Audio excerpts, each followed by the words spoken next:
Chita hari umunsi waje kuri gereza.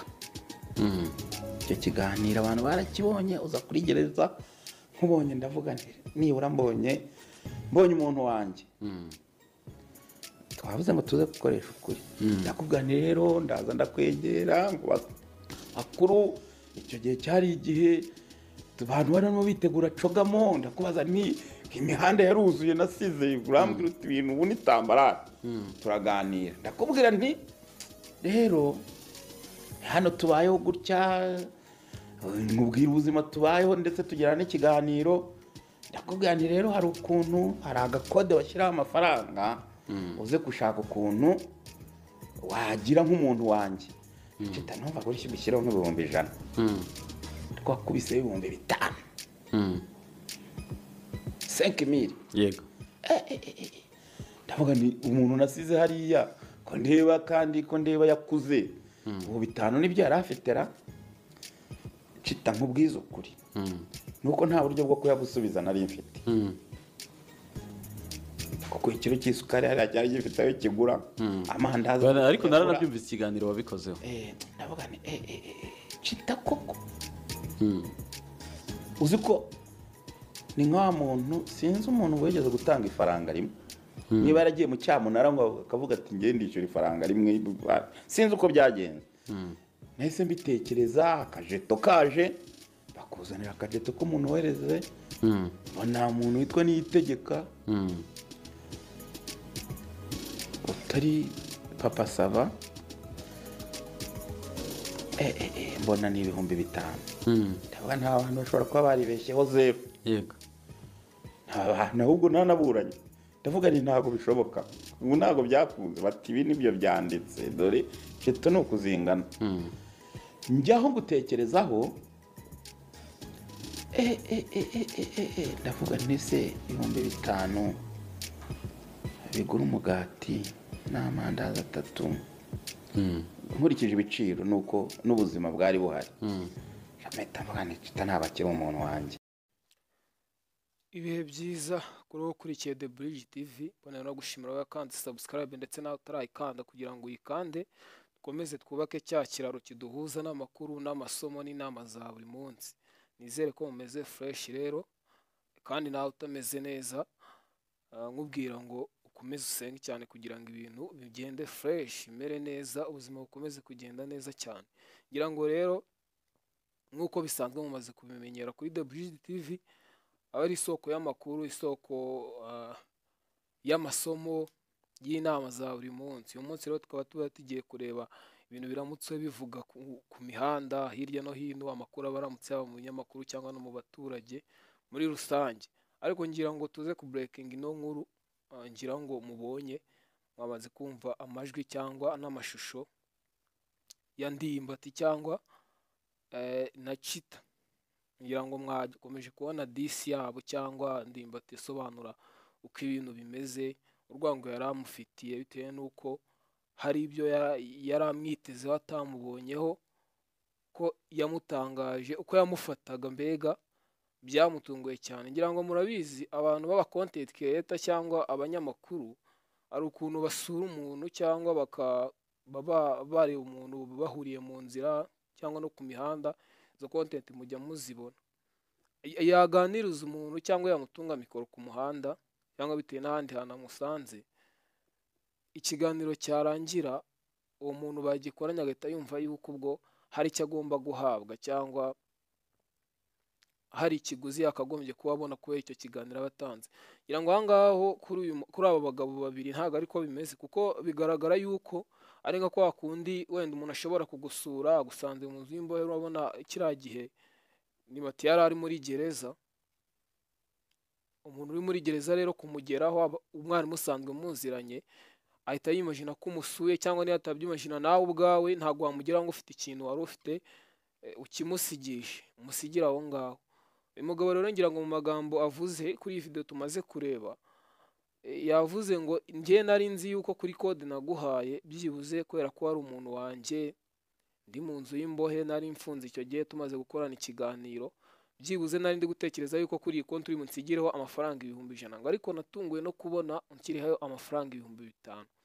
Ati nuko eh, bitari bushoboke ko nyagusubiza. Iyo mbona uko nyagusubiza mba narayagusubije. Mu by'ukuri ntago wenda bitewe n'uko bari babanye, bari basanzwe baziranye, cyangwa yamubwiye n'ibibazo afite kubera ko yari amusanze muri gereza, banakoranye n'ikiganiro, kuko ku ruhande rumwe kariya ni akazi ka Chita nk'umunyamakuru, yari ari mu kazi, aba ari gushaka content, kuko ari mageragere cyangwa mu yandi magereza, kujya kuganiriza umuntu hafungiye byo ubwabyo ku munyamakuru aba ari akazi. Ari nayo mpamvu wenda Ndimbati yakekaga yuko kuba amusanzeyo akaba amuhaye ikiganiro, akaba wenda bari banaziranye na mbere, byari kuba ari ikindi kintu gikomeye bakoranye ku buryo bakamusigira ibyo 100,000. Rero wenda yabaye umugabo, arabimwibwira, amubwira yuko icyo kibazo yasigaye amurakariye, akavuga ati si umuntu twari dusanzwe tuziranye, umuntu nasize hanze nkaba nzi yuko we byakunze, kandi akaba abona ko mfunze, akaba nsigiye amafaranga 5,000, bimeze bite? Narakugaye. Ariko ni na byiza ko yabaye umugabo akabimubwirira murame noneho kuri kamera, akabimwibwira ati tuvugishe ukuri, njyewe icyo gihe narakurakariye, ntago uko nagutekerezaga cyangwa uko nagufataga nabonye atari ko bimeze icyo gihe, kuko njye numvaga yuko ari bunsigire byibuze 100,000.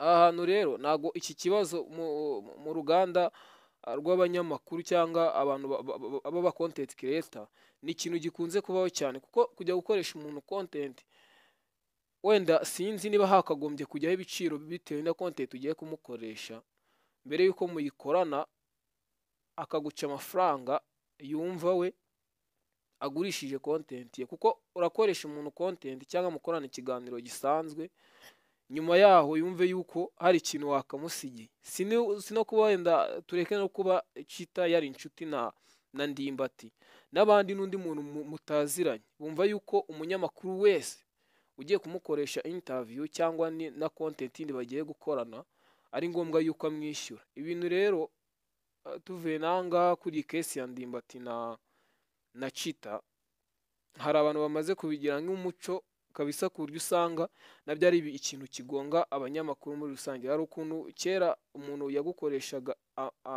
nka interview cyangwa akagusaba amakuru agusanze nko ku muhanda cyangwa mu kazi, bikaba nkaho ugiye gutanga amakuru, ugiye kwinigura ku bitagenda neza, ugiye kuvuga icyo ubura, ugiye gutanga amakuru ku bibera muri sosiyete urimo aho hantu ukorera.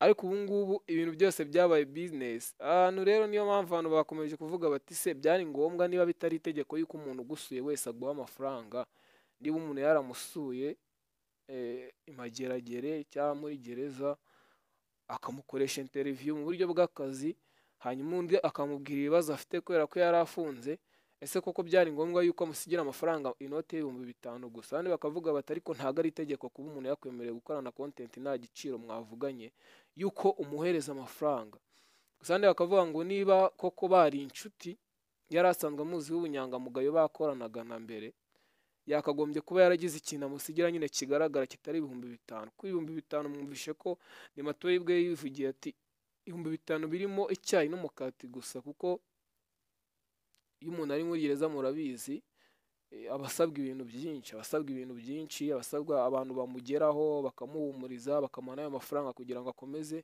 agure ibyo akeneye, abakenera ibintu byinshi. Niyo mpamvu rero ubwo Ndimbati byamukoze ku mutima, gusa yabaye intwari kuba yaje akabivuga imbere ya kamera bose bakabibona bakaniyunga. Wenda gusa Chita we wasanga ataranabizi uko yamurakariye bigeze hariya, burana bwo bari ubunyangamugayo bwo kwereka umuntu uko ibintu bimeze.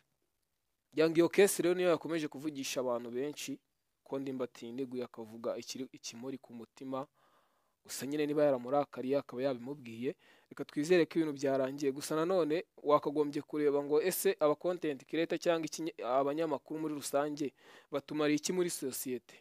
Ese ni iki bafashije societe mbere yo kuvuga ngo ngiye kubishyuza? Kuko nivuga ngo ngiye kugura inkuru yawe, niba ufite inkuru ngiye kugura, nshobora kuzayigura nkurikije karite yuko nyishaka, cyangwa bitewe n'ibyo nshaka kugura njye nkagutegeka ngo urame inkuru imeze gutya.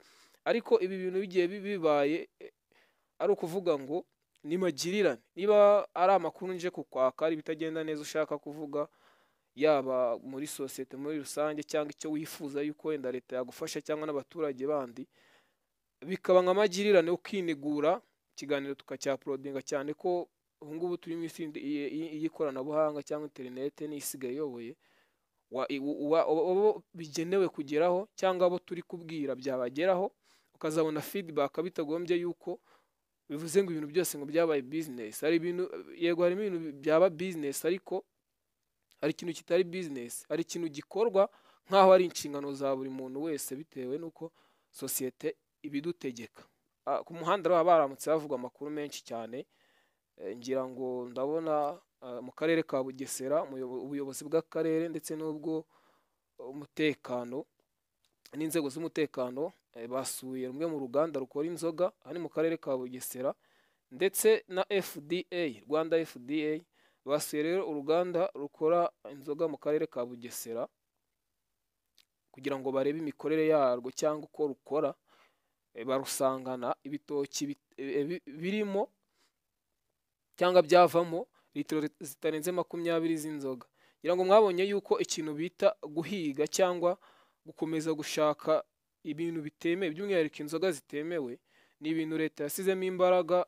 Tumaze iminsi tubona inganda zifungwa, inzoga bamenagura, ni ibintu mugira ngo bimaze kuba nk'umuco mu Rwanda kabisa. Basizemo umweyo mu nzoga zitemewe, bari kuzitaho hirya no hino. Uru ruganda rero bita Ekam Limited rukora inzoga bita indege, nirwo basuye ngo barusangana litiro zigera ku 14,000. Ubwo ni nazo bahise bamenya litiro zigera ku 14,000. Abaturage bahaturiye bavuga yuko batajya babona imodoka yinjiranye ibi bimwe mu bikorwamo izi nzoga nk'ibitoki, ariko buri gihe bakabona imodoka zisohokana inzoga. Ubwo wakwibaza ngo izo nzoga bazikora mu biki bimizi, ariko ntago leta yajya kumena inzoga itazisanzemo ibyo twakwita nk'uburozi. Bwo basanze nyine zidafite ubuziranenge buhagije. Ngira ngo kuva iki gikorwa cyatangira cyo kumena inzoga zitemewe cyangwa zitujuje ubuziranenge, leta igaragaza ko imaze kumena litiro zigera ku 75,000. Inzoga nyinshi cyane. Umve abaturage niba banywaga izi nzoga batazi ngo zikorwa mu biki cyangwa zikorwa no mu bintu bitemewe, bitagaragaza ubuziranenge cyangwa bitagaragarizwa abantu aho bikurwa. Ubu ni uburozi baba bari gushyira mu baturage, bari na mpamvu leta iba yabyitayeho cyane. Ni inkuru rero ziba ziramutse ku mihanda, ngira ngo ziba ari nyinshi cyane. Wowe icyo usabwa no gukora subscribe, buri kanya tuba turi gushyiraho ikiganiro, komeze dusharinge n'abandi, kandi n'igitekerezo cyawe kiba gikenewe. Watwandikira muri comment section ukadusangiza igitekerezo cyawe. Nk'ibisanzwe rero The Bridge TV ni isoko y'amakuru. Wowe icyo usabwa no gukanda subscribe, dukomeze tubane no mu bindi biganiro. Murakoze.